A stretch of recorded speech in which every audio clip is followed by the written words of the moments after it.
Morning. Thank you for having me in this great event.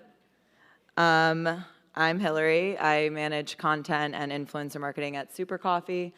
I love coffee, so I do love my job, even living in Manhattan. And for those of you that don't know, Super Coffee was founded in 2016 in the dorm room of Jordan DeSico, who is a freshman playing basketball at a university in Philadelphia.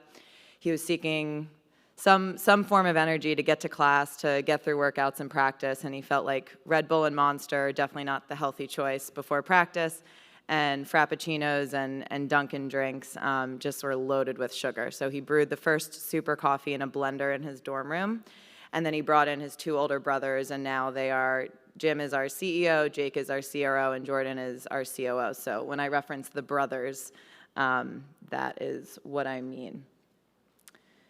So in good social media fashion, my whole deck is memes. There will not be a lot of words, so you can just listen to me talk. But our agenda is I'll go through the summer campaign from 2021, and that was called Add Something Positive, and it was the first big media campaign and sort of entrance to the world of the brand. Then I will go through the learnings from that and how we reacted and improved our engagement rate rather quickly when we realized certain tone of voices and content was not resonating. I'll go through how we think of influencers and creators, some brand pillar workshopping we did, and a refreshed tone of voice.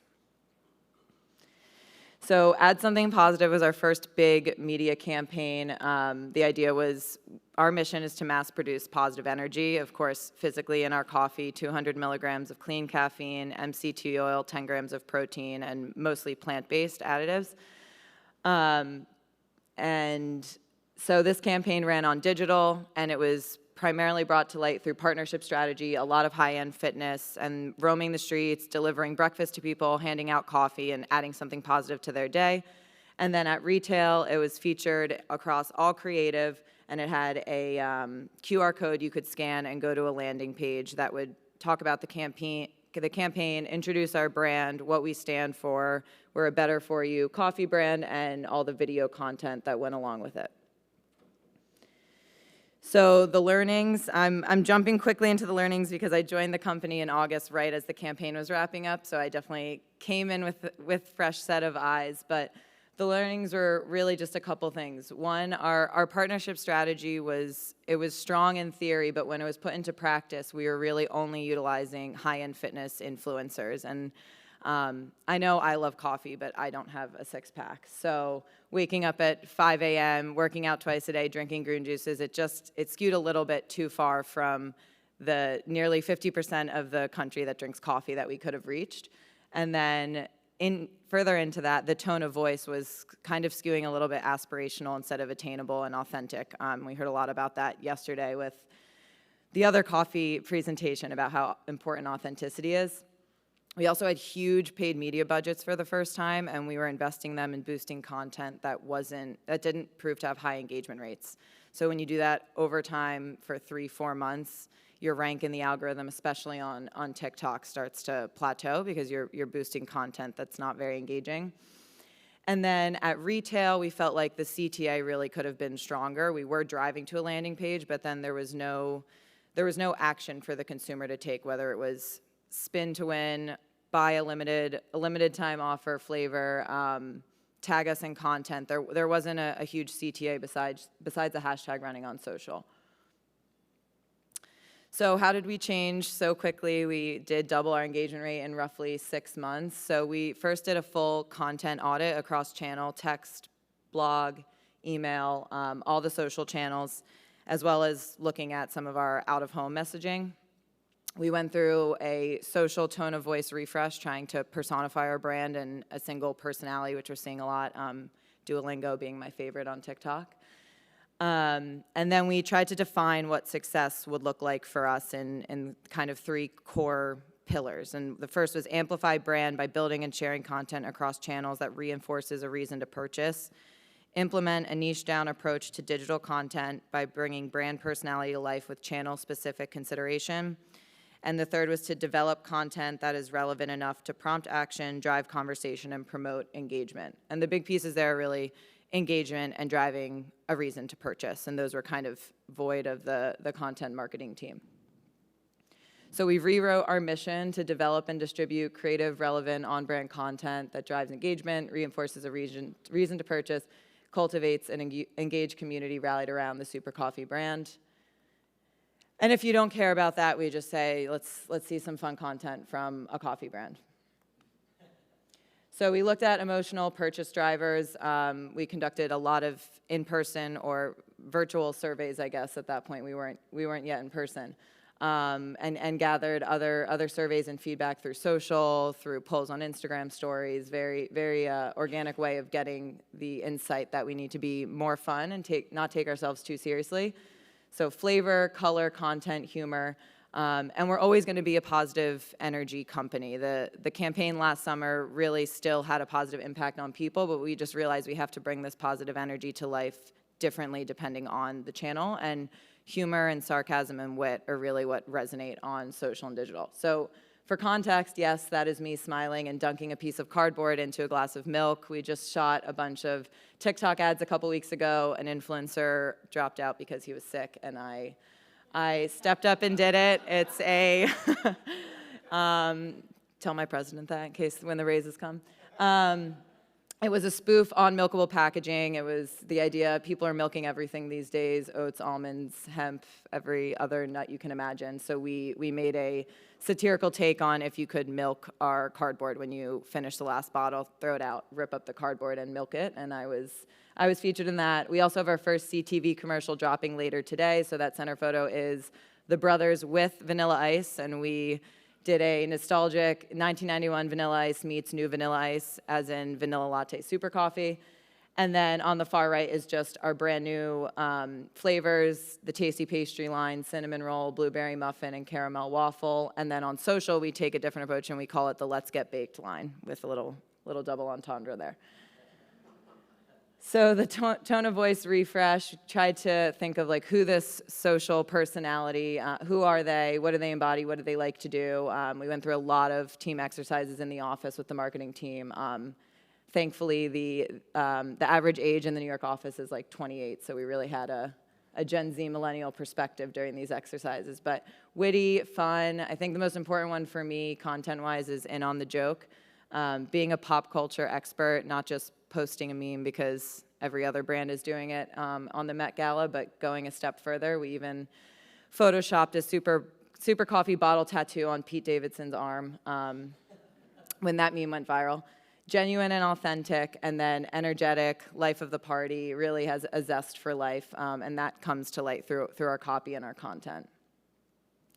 And then we went a step further with the brand team and looked at our brand communication pillars and really used the insight. People just want fun coffee that makes them feel good, so content would be the fun piece, and makes them feel good is the 200 milligrams of clean caffeine, no crash, no sugar, really indulgent flavor.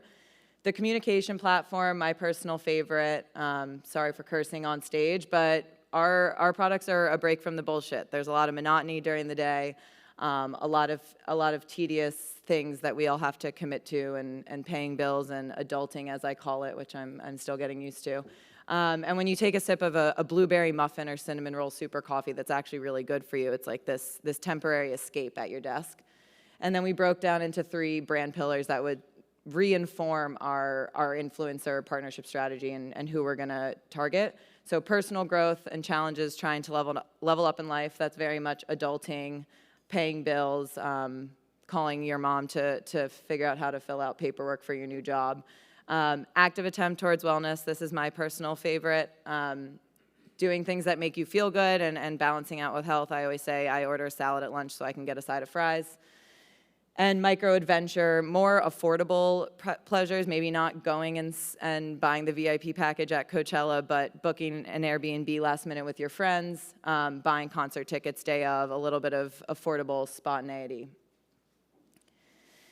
And metrics, we probably all track these, but the biggest ones here are engagement for us. If we're not seeing engaging content, on social, for example, if it's not engaging in the first hour, 90 minutes, like, we take it down. We know our audience doesn't like it. We'll make note of that, and we'll try to be better. We we don't try and post things people don't like, and over time, we hope that that drives conversions. And then on email, we've seen our click rate go up a lot. Of course, we track revenue and conversions, but we've actually seen our click rate go up a lot with plain text emails that are really, really sarcastic and witty.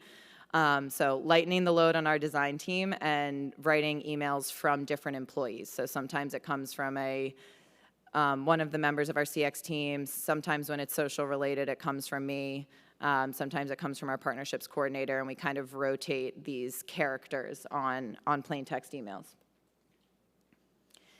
And then influencer marketing, I touched on this before, but definitely we have taken a step back. We're kind of in a transitional period here. We're relaunching TikTok and some influencer programming in June, but staying a bit farther away from the aspirational and leaning more into the attainable, authentic influencers. We're really working to vet a lot of people with comedic presences on social. And just leaning into their niche audiences. A mom who's a climber, we're definitely looking into retailer influencers, target influencers especially, of hugely high engagement rates.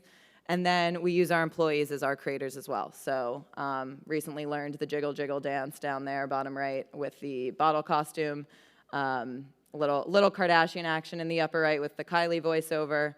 And it's been really engaging. I think people like to have a little bit of a look of what the day-to-day life is of the employees at the company. And yes, I will get to what these images mean in a minute. Social, so versus Q3, Q4 of last year, these adjustments we've seen increase to 6.3% in engagement rate across all channels and an increase in organic reach. And then on our CRM and blog channels, the 2K daily site visitors, we've even surpassed that, probably closer to 3,000 daily site visitors, which has generated some great leads. And our click rate has increased from 0.9 to 1.4%. For context, we are definitely trying some risky things, definitely got approval, but the far left image is we celebrated Backwards Day with a promotion, kind of an irrelevant day, and we did our entire email backwards, and if you read it and got to the bottom, you would get the promotion. New flavors up top. We did a giveaway where we got custom super e-bikes made in Austin, and the brothers hosted that giveaway. And then, of course, the fan favorite where our eyes went. So we actually, to try and lean into this fun content from Coffee Brand, we did not post or do any sales on Valentine's Day. Fun fact, I know this because I'm single, the day after Valentine's Day is National Singles Awareness Day. So we hosted a singles day sale on email and text that was supposed to be for singles only. If people that are in relationships took the promo code, then shame on them. And this post, the caption for this post was, when you're single, you just see things differently. And then the lower one was a post we did right after the halftime show performance of Super Bowl. Our chief creative officer and my team were texting as 50 Cent, drops in from the ceiling, and we really acted on it quickly, and it's the top performing asset we've actually ever had on social. So definitely taking some risks that have really paid off, and the Singles Day and the 50 Cent one both had over 5,000 shares, which was a huge win for us on social. And that's it. That's all I got. Do you have any questions for Hilary? Well, I love that. Well, one, that's all of them were really funny, but what was interesting to me is how quickly you adjust things, or, you see something 50 Cent and then you post it. Is social your main channel? You talked about you have a CTV launching today, and obviously email and texting, but yeah. Is social really what your main mix is, or are you really is that just what you're talking about today, and there's more to it in terms of what you guys are doing? Yeah, from the digital team as a whole, I would say social, both paid and organic, and then email. But we are in, I missed this in the Super Coffee pitch in the beginning, but we're in almost, if not all, grocery retailers and convenience stores in the US. So a lot of our brand team spends their time with out-of-home creative marketing, funny taglines that you see in store. We do a lot of case display competitions with our sales team, who can build the tallest Christmas tree made out of white chocolate peppermint super coffee, things around the calendar. So there's a fair amount of time spent with out-of-home and in-store creative, but from the digital perspective, I'd say social and email. Can you take it from, because obviously even every channel on social has a different vibe, different feel. You have to sort of adjust accordingly. Can you take what you're doing, what's working well on social, and extend it outside, like when you are talking about that reach, or is that just something that just doesn't cross over? Some of the taglines and copy from our creative team usually overlap, or we'll make adjustments, like the tasty pastry line versus let's get baked, things like that, and we'll use a lot of the same taglines that go into store on some of our merch and branded stuff on our website. But otherwise, even like TikTok to Instagram is wildly different. We're currently searching for a new face of our brand that will be on TikTok, that will be in probably 90% of the videos. So, and that's, we wouldn't do that with Instagram. Instagram's a little more inclusive of people working at the company and different influencers. So it really changes channel to channel. Definitely. Well, thank you again, Hilary. That was, oh. Hi, Hilary. Hi. I'm Ed with Clear Channel Outdoor. When you're thinking about activating through your social channels and kind of amplifying your messaging through, unique content that you guys are creating, are you finding those consumers are then converting from a direct consumer perspective, going on your website, or are they going in stores and buying your products there, or is it a blend of it? And then the second part of it, where are you guys seeing the biggest conversions? Is it primarily focused across bigger cities? Where do your customers mostly resonate with the brand? Yeah. So where they resonate, it's definitely more major cities. Our major markets are New York, LA, Chicago, Houston, Austin, Dallas, and Ohio, actually. And especially in major cities, and some of the jokes are more celebrity pop culture, the content really resonates. I'm sorry, what was the other part of your question? Conversions, I think. Yeah, so when you guys are doing these social media campaigns, where are they engaging with you afterwards? Are you finding them going in store to make purchases? Are they buying more from you online? Are they reconverting again and again? Like, what does that, do you guys do you have insights on what that synergy looks like?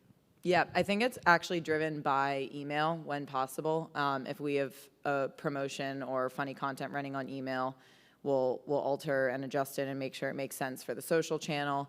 Sometimes we'll include the promo code for the sale that day and maybe strip it out 24 hours later. But because email, you can click, and click rate is so important to us, and go straight to our site, that's where we'll see the biggest conversion. There is a subsect of our Instagram audience that is really loyal to their retailer of choice where we're sold, and that's why we actually probably 15 to 20% of our content on Instagram is retail focused, like the displays or funny events or competitions we have in a Target or a Whole Foods or a Walmart. Hi, Hilary. I'm Lisa from Hostess Brands. You had a great presentation, so thank you for sharing. I'm just curious if you can talk a little bit about your content development process. Like how, it seems like, content is obviously king for you. So how frequently are you developing content? How far in advance are you developing that content? And then how did you find the right frequency, rhythm, volume of content for your social channels? Yeah, so we have a great creative team, basically functions as an in-house agency. It's 5 people. 2 are dedicated to digital, 2 are dedicated to retail, and then we have our chief creative officer, who is one of the most unique and creative people I've ever met. So a lot of it, you just want to be in a room with him and kind of take what he says and turn it into social or digital content. But we do have a creative briefing process. It's like a 10-day lead time on email. And then we usually do content calendar planning just about 30 days out. So when we get to the 10th or 15th of the month, we'll start planning, 2 months later. And we just try and sync up email and social where we can. We don't see like an overwhelmingly large difference on engagement and conversion when we do sync up email and social, but it makes our lives easier on the creative content side. And then my team-wise, I have someone that basically solely handles trend research, for lack of a better phrase. We ask her just to sit around and engage with the community, find memes, find inspiration, find funny content that could be turned into fun coffee content. And then a social manager and a CRM manager that spend their time pretty separately, except when we do the planning, just because both channels are pretty demanding. One back here. Hi, Hilary. I'm Leah from Cadent. Great presentation. Love the product. Saw the episode on Shark Tank. Can you talk a little bit more about your CTV strategy for the campaign that's launching? What are you looking to learn from that campaign? Is it more driving upper funnel awareness, or are you looking to drive sales from it?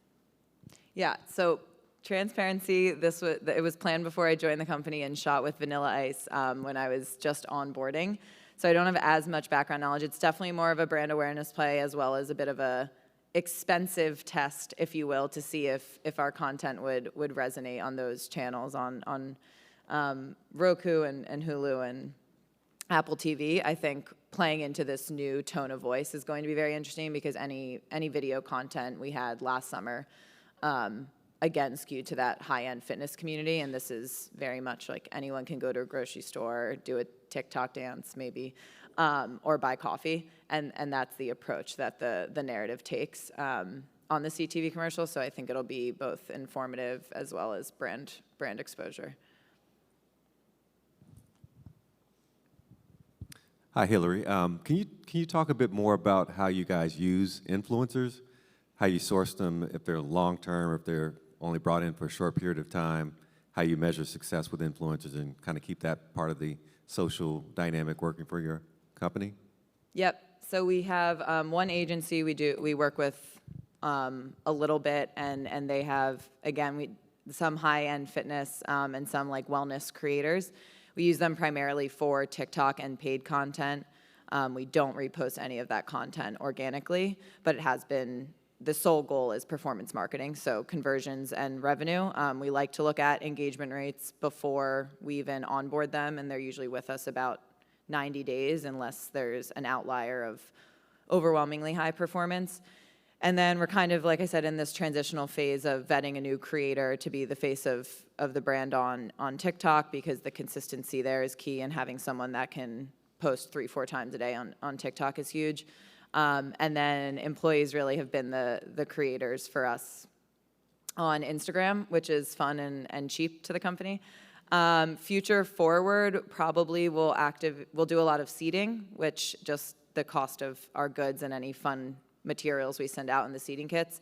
And then we'll probably only vet somewhere between 5 and 10 influencers around a specific seasonal LTO, a moment, an activation. We found that these like 6-month, 12-month, really expensive contracts, 3 Instagram story posts a month, they just sort of an old school influencer contract format, and it was definitely a waste of money. So we're trying to, I guess I'm on the record here. So we're trying to plan, sourcing influencers that make sense for a summer campaign or for our merch drop later this summer. Vanilla latte candles collab. We had a collab in December with Poopery, if anyone has heard of it. So we had a vanilla latte smelling poop spray with Poopery. And we had influencers that, really leaned into that tone of voice, and it was just for that launch. And then, we didn't work with them again. Oh, I thought you were pointing. Hilary, thank you. That was awesome. We really Thank appreciate you. it.